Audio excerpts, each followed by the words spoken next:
Regarde tes mains un instant. Regarde ta vie, tes échecs amoureux, ces moments où tu t'es senti invisible, remplaçable ou simplement ignoré. La vérité est brutale. La plupart des hommes mendient l'attention alors que l'élite la commande sans dire un mot. Tu penses qu'attirer une femme est une question d'argent, de muscles ou de phrases apprises par cœur dans des manuels de séduction bas de gamme. Tu as tort. La majorité des hommes courent après les femmes comme des ombres affamées, perdant leur dignité à chaque message envoyé trop vite, à chaque compliment non mérité. Mais il existe 1%, une minorité silencieuse qui possède un secret que la psychologie moderne peine à nommer, mais que les anciens comprenaient parfaitement. Sénèque disait « Ce n'est pas parce que les choses sont difficiles que nous n'osons pas, c'est parce que nous n'osons pas qu'elles sont difficiles. » Aujourd'hui, je vais te montrer comment oser être cet homme que l'on n'oublie pas. Ce n'est pas une leçon de manipulation, c'est une chirurgie de l'âme. Ce qui attire vraiment une femme, ce n'est pas ce que tu fais, c'est qui tu es quand personne ne te regarde. C'est cette force tranquille, cette capacité à rester de marbre quand l'orage gronde. Les femmes ne cherchent pas un admirateur, elles cherchent un rocher. Elles cherchent un homme qui possède une direction si claire que son absence devient une douleur. Imagine une scène banale. Un café, une rue bondée, une soirée. La plupart des hommes sont en mode chasse. Leurs yeux trahissent leurs besoins, leur insécurité. Ils cherchent une validation dans le regard de l'autre. Le pourcent, lui, est ailleurs. Il est présent, mais il n'appartient à personne d'autre qu'à lui-même. C'est ce qu'on appelle la présence stoïque. C'est cette capacité à écouter avec une intensité qui brûle, sans chercher à interrompre, sans chercher à impressionner. Quand tu parles à une femme en étant pleinement là, sans attendre de récompense sexuelle ou émotionnelle, tu crées un vide magnétique qu'elle mourra d'envie de combler. La psychologie nous apprend que le désir naît dans l'espace entre deux êtres. Si tu colles à elle, si tu es trop disponible, tu tues le désir. Le pourcent des hommes sait cultiver ce mystère. Ils ne sont pas froids, ils sont profonds. Ils ne sont pas distants, ils sont occupés à bâtir leur propre empire intérieur. Une femme est naturellement attirée par un homme qui a une mission plus grande que sa propre vie sentimentale. Si elle sent qu'elle est le centre de ton univers, elle prendra peur, car elle sait que ton univers s'effondrera au premier battement de ses cils. C'est ici que tu dois faire un choix. Veux-tu continuer à être celui qui demande ou devenir celui qu'on espère? Sur cette chaîne, Psychologie stoïque, nous décryptons chaque jour les mécanismes de la séduction la plus précieuse et la plus pertinente, celle qui transforme un homme ordinaire en une figure d'autorité et de désir. Si tu veux comprendre les profondeurs de l'esprit humain et maîtriser tes émotions, abonne-toi maintenant pour ne rien manquer de nos analyses quotidiennes. Parlons de la vulnérabilité. On te dit souvent qu'il faut montrer tes sentiments. C'est un piège si c'est mal fait. Le pourcent des hommes ne déballe pas ses problèmes, il partage sa vision. Il est capable de dire « je te veux » sans dire « j'ai besoin de toi ». Il y a un monde de différence entre ces deux phrases. L'une est une invitation romantique, l'autre est un aveu de faiblesse. La séduction est une danse de tension. C'est savoir poser sa main sur son épaule avec une certitude telle qu'elle sent battre ton cœur calme.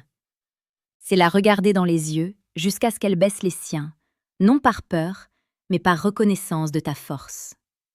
Dans ton quotidien, cela se traduit par de petites choses. Ta posture, ton ton de voix, ta capacité à dire non. Un homme qui dit non avec élégance est 10 fois plus attirant qu'un homme qui dit oui par peur de déplaire. Le stoïcisme nous enseigne que nous ne contrôlons que nos pensées et nos actions. En te concentrant sur ton excellence personnelle, tu deviens un phare. Et les phares n'ont pas besoin de courir après les bateaux pour les guider. Si tu sens que tu as besoin d'une méthode plus directe, d'un cadre plus strict pour briser tes chaînes et devenir cet homme dominant et respecté, je t'invite à regarder le deuxième lien en description de cette vidéo. Tu y trouveras le manuel brutal du séducteur stoïque. C'est un outil indispensable pour ceux qui sont prêts à affronter la réalité de la psychologie humaine sans filtre. Ce n'est pas pour tout le monde, seulement pour ceux qui veulent vraiment changer de dimension. Revenons à l'essentiel. Pourquoi le pourcent réussit-il là où tous les autres échouent? Parce qu'ils ont compris que la séduction est une affaire de ressenti, pas de logique. Une femme ne tombe pas amoureuse de ton CV. Elle tombe amoureuse de la sensation qu'elle éprouve quand elle est à tes côtés. Est-ce qu'elle se sent en sécurité? Est-ce qu'elle sent que tu es capable de la protéger, non pas seulement physiquement, mais émotionnellement?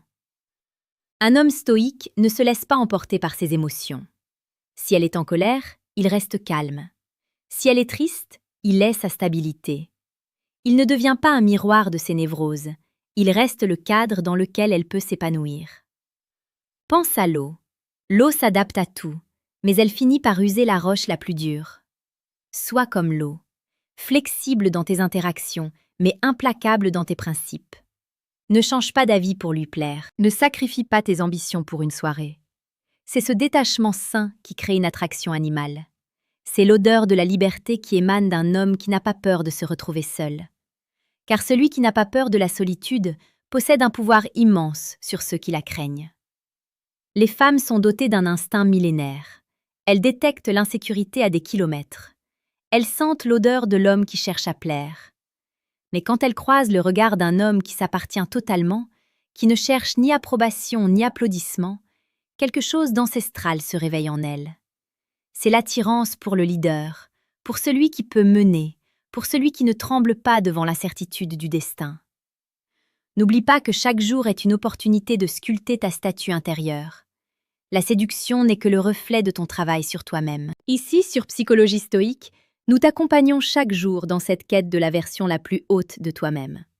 L'excellence est une habitude, pas un acte isolé. Si tu n'es pas encore abonné, c'est le moment de rejoindre ceux qui ont décidé de ne plus subir leur vie sentimentale, mais de la dicter. Laisse-moi un commentaire maintenant. Dis-moi quelle est la plus grande difficulté que tu rencontres aujourd'hui avec les femmes. Je lis chaque message, et cela nous aide à créer des vidéos encore plus précises pour t'aider à briser tes barrières. Ton avis compte, car c'est ensemble que nous forgeons cette communauté d'hommes conscients et puissants. Pour conclure, garde cette image en tête. La vie est un théâtre, et la plupart des hommes jouent le rôle du figurant qui espère une ligne de texte. Le pourcent, lui, est le metteur en scène. Il connaît les coulisses, il connaît les ficelles du cœur humain, et il reste serein car il sait que la pièce finira de toute façon. Ne sois pas celui qui attend qu'on lui donne la permission d'aimer ou d'être aimé. Prends ta place. Développe cette aura de mystère et de force. Sois romantique dans tes intentions, mais brutal dans ton exécution. Sois l'homme que tu aurais voulu avoir comme modèle. Le monde n'a pas besoin de plus de séducteurs de pacotille. Il a besoin d'hommes de caractère, de piliers de chair et d'esprit. Agis maintenant. Ne remets pas à demain l'homme que tu peux devenir aujourd'hui. Ton destin t'attend, et il commence par ce silence, cette certitude et ce premier pas vers ton excellence. Tu as les cartes en main. À toi de jouer le jeu avec la noblesse d'un roi et la rigueur d'un sage.